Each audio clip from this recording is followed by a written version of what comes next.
welcome to the deep dive. So we live in this world, right? Constant notifications, algorithms feeding us stuff, always connected, 204/7. Absolutely. It's overwhelming sometimes. It really is. But there's this, like, quiet but really powerful rebellion happening, a return to analog. Hmm.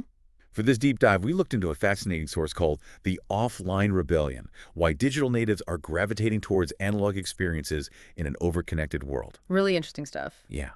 And our mission today is basically to unpack why. Why are Gen Z, millennials, people who, grew up totally online, why are they deliberately choosing to disconnect sometimes instead of just constant distraction? Right. What does that tell us about, like, the future of attention, creativity, maybe even our mental health? Yeah, it's a big question. And the course makes it pretty clear from the start. Mm-hmm. This isn't just about old stuff being cool again. It's not just nostalgia. It says it's resistance. It really is striking how it's framed as a counter movement. Yeah. These are generations that we'd assume would be completely, totally immersed in digital everything. Exactly. But they're the ones consciously stepping back. Yeah. It kind of challenges our basic assumptions about technology and how people use it. Okay, so let's really get into this offline rebellion. I mean, when we say digital natives, these are people who swipe and scroll like it's breathing. Instinctive, yeah. But the source points out they're picking up, like, fountain pens, cassette players, Mm-hmm. even flip phones, and physical planners. And it's not meant to be ironic or retro for the sake of it. No, it's intentional. Deeply intentional. So the big question is, why? Why now?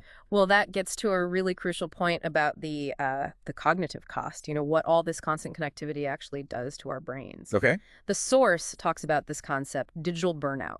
Basically, it's that mental and frankly physical exhaustion you get from being constantly stimulated online, always connected. I think we all feel that sometimes. For sure. And the why behind grabbing that pen or planner is the belief that these analog things, they actually slow your brain down. They help reduce that constant craving for the next notification, the next scroll, that little dopamine hit. The dopamine loop. Exactly. It's less about totally ditching tech forever and more about giving your brain a break, a chance to recalibrate, maybe build up actual focus instead of just jumping from one shiny thing to the next. It's funny, isn't it? These tools that are supposed to connect us end up making us feel, well, exhausted. Right.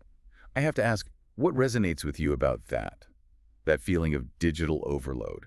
Because, I mean, I definitely feel that cognitive drain sometimes. Oh, absolutely. For me, I think it's that feeling of always being on call, even if you're trying to switch off. Yeah. The source really nails it. It talks about that kind of mental hum, the potential for a notification just sort of hangs there, even if your phone's silent or off. Oh, that's so true. The anticipation. Yeah, the anticipation itself is draining. That feeling you're always just one ding away from a new demand on your time, your attention. Exactly. That constant, like, low-level anxiety humming in the background. Mm-hmm. And that's where this whole idea of mindful productivity, bringing analog back into the picture, really comes in, doesn't it? It does. The source goes deeper here. It shows how analog tools aren't just for breaks. They're being used actively for, like, better productivity, richer experiences day to day.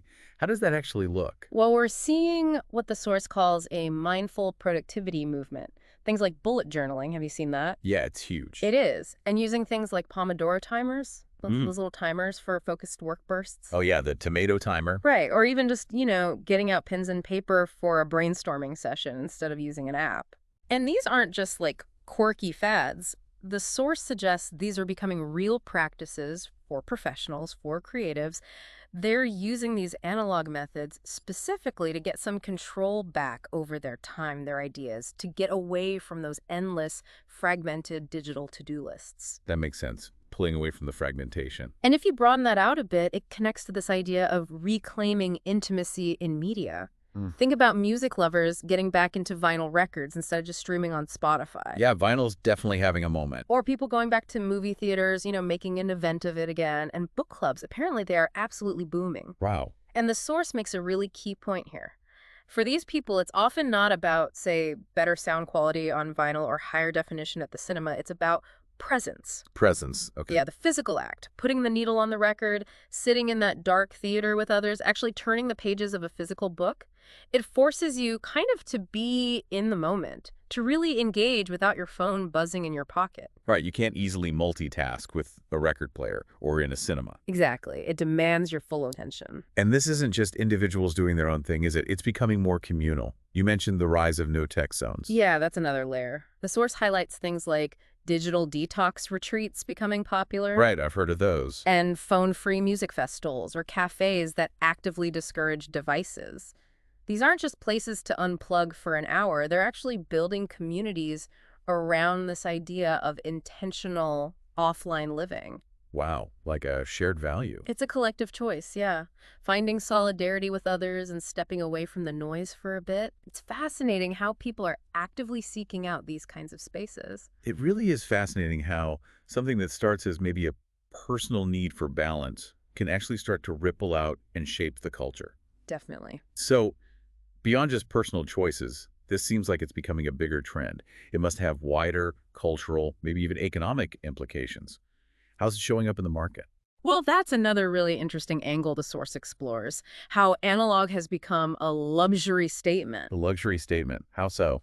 Think about it. In a world of mass-produced digital everything, things like really nice leather-bound notebooks or limited edition print runs of books or beautifully crafted mechanical watches. Okay, things that take skill and time. Exactly. They're becoming status symbols again. They represent craftsmanship, scarcity, something tangible. It's kind of a rejection of the disposable nature of a lot of digital stuff. So owning something physical, maybe rare, is like a quiet pushback against the constant digital flow. That's the idea. It's a statement against the fleeting, the mass-produced. In a world just saturated with digital noise, this analog luxury offers something tangible, something potentially enduring.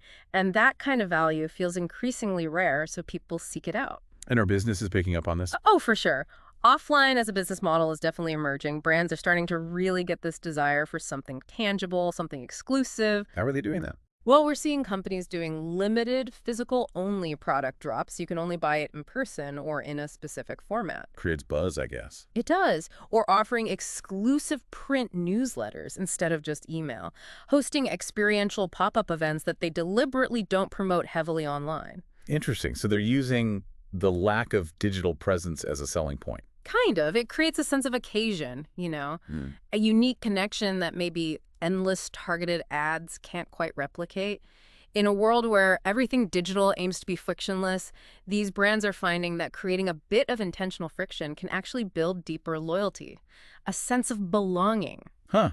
Intentional friction. I like that. So putting all this together, what does it mean for the bigger picture? This feels like more than just, a temporary fad. I think so too. And this really ties into the source's whole why it's newsworthy point. It suggests that the faster technology accelerates, the stronger the pull becomes, the need, the desire to opt out sometimes. A balancing act. Exactly. This offline rebellion, it really looks like a significant cultural pendulum swing. Away from the infinite scroll and towards something slower, more intentional. And the implications are pretty broad then. Yeah, if you think about it, it touches everything. Mental health, definitely. How we consume media, how businesses operate and sell things, education even, and just general lifestyle trends. It feels like a fundamental rethink of our relationship with tech and, maybe most importantly, with our own attention. Wow. So, okay, the core idea seems to be tech speeds up, but this human need to step back, to engage more deeply, that speeds up too. That's a good way to put it. So this offline rebellion isn't just a quirky trend, it's like a real counter movement. Yeah. Driven by the very people who grew up digital, now redefining what connection and distraction and intentional living actually mean. Absolutely. Which leads to a thought, maybe for you listening. Considering everything we've talked about digital burnout, the benefits people are finding in analog, what's maybe one intentional step you could take? Just one small thing to bring a few more analog moments into your day.